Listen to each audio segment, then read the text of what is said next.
But these cultural amenities such as hunting, which in most parts of the world had been reserved to people of property, privilege, and royalty, in America it attached to our democracy.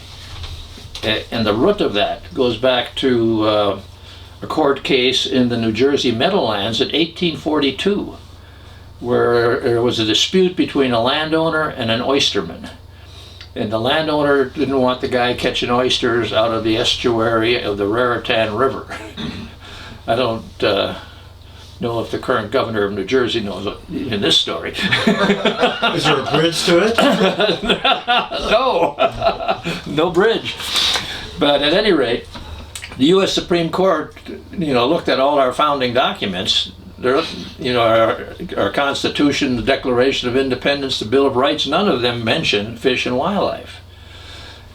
Coming from European societies, many of the pioneers never gave much thought, because over in Europe, wildlife was owned by the property or the royalty, people of privilege or the people of property.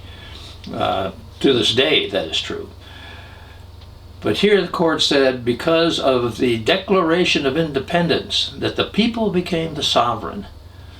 And in that capacity, the rights and privileges that it once attached to royalty attached to the people. And from that, we built this notion that wildlife in America was to be a public resource, belongs to everybody, shared by everybody. We went through some terrible carnage at the beginning of that, but the restoration of wildlife was based on that principle, that if you conserved, then you could share and you could engage in the pursuit or the chase or just the pure enjoyment of it. And so it was pretty remarkable cultural achievement if you look across the American landscape. A perfect example was Theodore Roosevelt. He shows up here in quest of one of the last bison, because he had this fantasy of getting in on the killing of a bison as a youth. He gets here in 1883. He's 24 years old, hunts for 9 days or something like that, finds a lone buffalo bull and shoots it, and does a war dance around the fallen buffalo.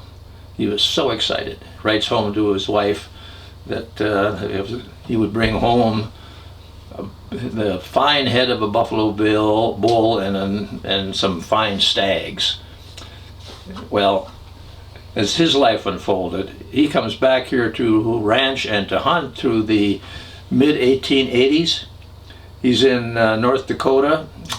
He talks to a ranchman who went looking for open range grazing land. And the ranchman makes a trip of 1,000 miles roughly from Medora, North Dakota, along the Milk River and back. So if you kind of imagine a 1,000-mile journey there, it would be from the North Dakota border to within sight of Glacier and back. And then T.R. writes, to use the ranchman's own words, I was never out of sight of a dead buffalo and never in sight of a live one. In a journey of 1,000 miles. We were the boneyard of the continent.